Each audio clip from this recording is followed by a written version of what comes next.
Salam saudaraku, hari ini kita akan merenungkan firman Tuhan. Sebelumnya kita berdoa. Bapa di surga, sebentar lagi kami akan merenungkan firman-Mu. Kiranya Roh-Mu yang kudus menerangi hati dan pikiran kami, sehingga kami memahami firman-Mu dalam kebenaran-Mu. Dalam nama anak-Mu Tuhan Yesus Kristus kami berdoa. Amin. Saya akan bacakan bagi kita renungan kita hari ini. Markus 7 ayat 17 sampai 23. Beginilah firman Tuhan. Sesudah ia masuk ke sebuah rumah untuk menyingkir dari orang banyak, murid-muridnya bertanya kepadanya tentang arti perumpamaan itu. Maka jawabnya, "Apakah kamu juga tidak dapat memahaminya? Tidak tahukah kamu bahwa segala sesuatu dari luar yang masuk ke dalam seseorang tidak dapat menajiskannya, karena bukan masuk ke dalam hati, tetapi ke dalam perutnya, lalu dibuang ke jamban." Dengan demikian, ia menyatakan semua makanan halal. Katanya lagi, apa yang keluar dari seseorang, itulah yang menajiskannya.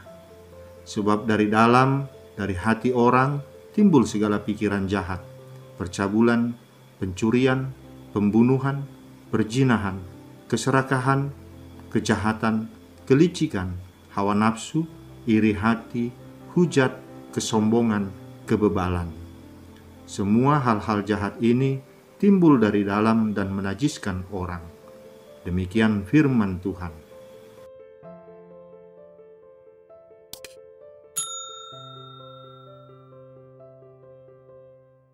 Saudaraku, orang-orang Yahudi sangat menjunjung tinggi adat istiadat nenek moyang mereka. Namun seiring berjalannya waktu, adat istiadat ini menjadi semakin penting, sampai-sampai dianggap sejajar dengan hukum Tuhan. Sehingga tidak jarang kesalehan seseorang itu dinilai dari tindakan lahiriah semata. Mereka yang tidak melakukan adat nenek moyang dianggap najis. Persoalan najis dan tidak najis dalam tata cara makan dan minum sudah lama dan tidak hanya menjadi persoalan kesehatan semata, tetapi juga menjadi persoalan teologis keagamaan. Mereka yang tidak membasuh tangan saat hendak makan, yang tidak mencuci peralatan yang dipakai untuk keperluan makan tersebut adalah najis. Mereka yang najis dikategorikan sebagai orang yang tidak saleh, tidak rohani. Demikianlah dalam perikop kita ini, saat orang-orang Farisi dan ahli Taurat melihat para murid Yesus tidak mencuci tangan sebelum mereka makan, mereka menganggap hal itu najis. Apa yang murid-murid lakukan bertentangan dengan kebiasaan mereka yang selalu melakukan pembersihan secara lahiriah. Lalu mereka mempertanyakan hal itu kepada Tuhan Yesus. Sebagai orang Yahudi dan yang hidup di tengah-tengah masyarakat Yahudi, Yesus paham betul adat istiadat yang dimiliki bangsanya itu. Namun sebagai Tuhan, Yesus juga paham betul sebenarnya ada motif terselubung di balik kedatangan mereka dari Yerusalem ke tempat Yesus. Mereka datang untuk mencari-cari kesalahan Tuhan Yesus. Karena itu Tuhan Yesus merespon dengan mengkritik cara orang Farisi dan ahli Taurat memahami adat istiadat. Ia mengatakan pada ayat 9, "Sungguh pandai kamu mengesampingkan perintah Allah supaya kamu dapat memelihara adat istiadatmu sendiri." Tuhan Yesus sangat paham motivasi mereka. Persoalan najis dan tidak najis telah dijadikan senjata teologis oleh orang Farisi dan ahli Taurat untuk menyerang Yesus dan para pengikutnya. Senjata teologis ini menjadi ukuran untuk menghakimi sesama sebagai telah berdosa. Lalu Tuhan Yesus memberi tanggapan atas persoalan ini. Ia mengajari para pendengarnya dan juga murid-muridnya yang ternyata belum paham juga maksud pengajarannya. Tuhan Yesus mendefinisikan ulang arti najis dan tidak najis. Bagi Yesus, apa yang disebut najis itu bukan apa yang nampak secara lahiriah, termasuk soal makanan yang masuk ke dalam tubuh. Hal itu tidak akan menajiskan seseorang. Menurut Tuhan Yesus, hal yang paling prinsip bukanlah apa yang masuk ke dalam diri orang tersebut yang menajiskan, tetapi apa yang keluar dari orang itu, itulah yang menajiskannya. Itulah sebabnya Tuhan Yesus tidak menegur para murid yang dinilai telah menyalahi adat istiadat orang Yahudi. Sebab bagi Yesus yang terpenting adalah apa yang terwujud dalam sikap dan perbuatan. Apakah perbuatan itu baik atau perbuatan itu buruk? Bukan apa yang masuk, apa yang diterima, dipelajari, diresapi, diketahui, dan dipahami. Lalu apa yang dimaksudkan dengan najis? Tuhan Yesus menjelaskan, apa yang dimaksud dengan najis adalah apa yang keluar dari hati seseorang. Dari dalam hati keluar semua keinginan jahat, pikiran jahat, percabulan, pencurian, pembunuhan, perzinahan, keserakahan, kelicikan, hawa nafsu, iri hati, hujat, kesombongan, dan kebebalan. Semua itu datangnya dari hati.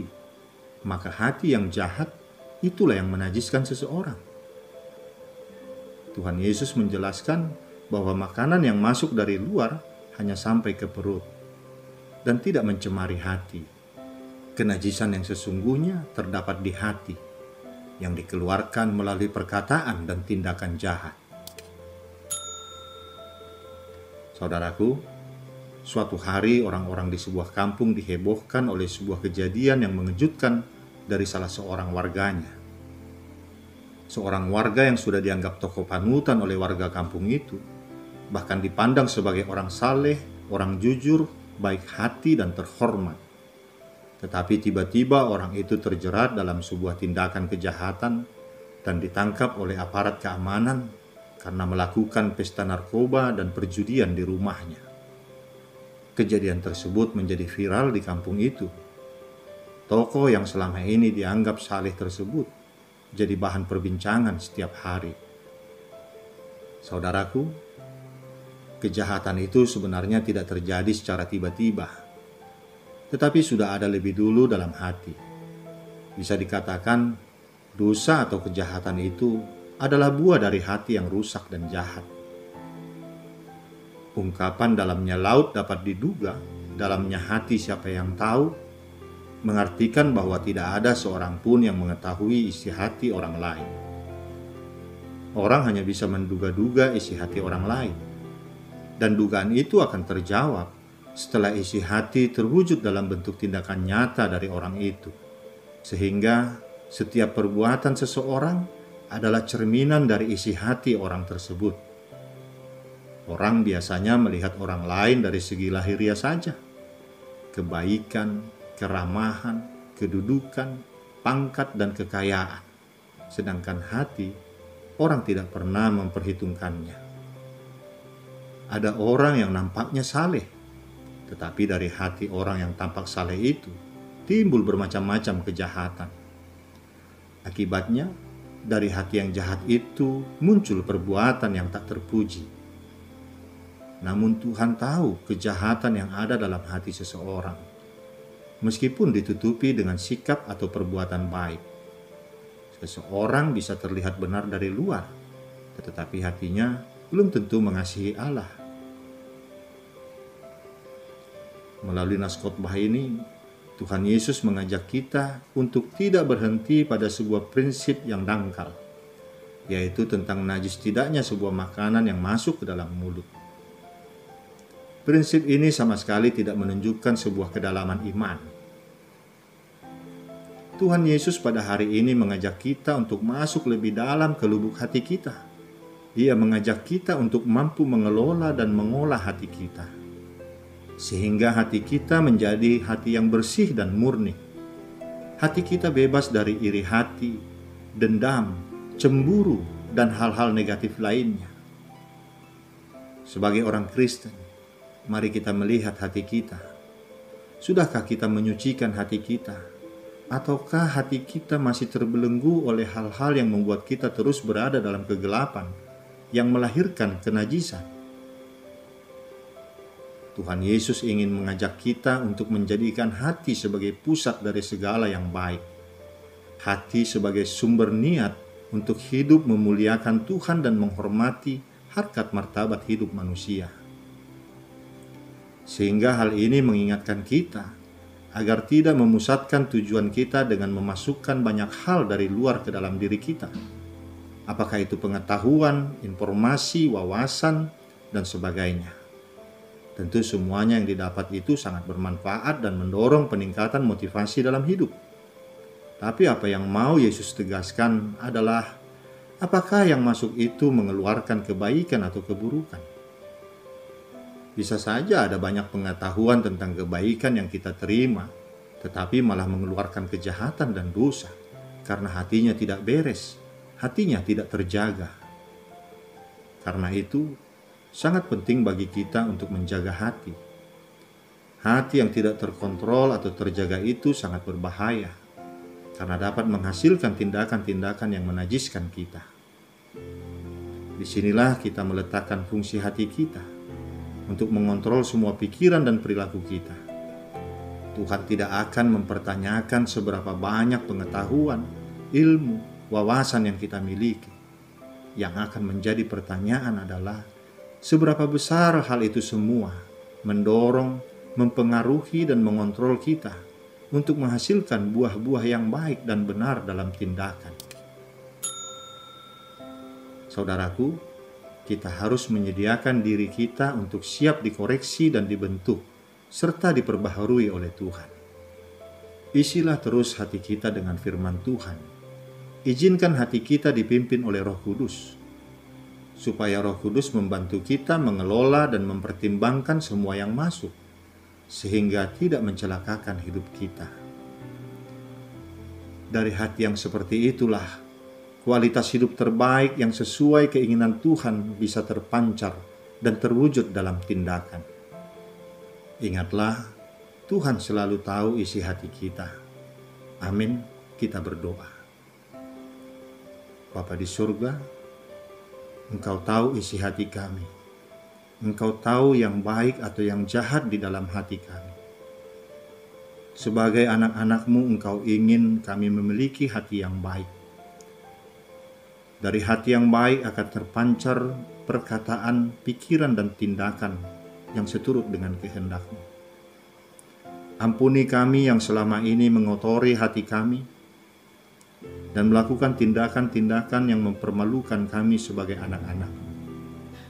Kami mau bertobat, kami mau berubah Bapa. Tolonglah kami untuk membersihkan hati kami, memurnikan hati kami, agar dari hati kami terpancar dan terwujud tindakan-tindakan yang seturut dengan kehendak-Mu saja. Melalui hati kami yang bersih, kami boleh berbuat yang terbaik bagi Tuhan dan sesama kami. Berilah kami kekuatan untuk melakukan semua itu Bapa. Di dalam nama anak-Mu Tuhan Yesus Kristus kami berdoa. Amin. Saudaraku, kita akan berjumpa lagi di lain waktu. Tuhan memberkati kita semua. Salam sehat. Salam.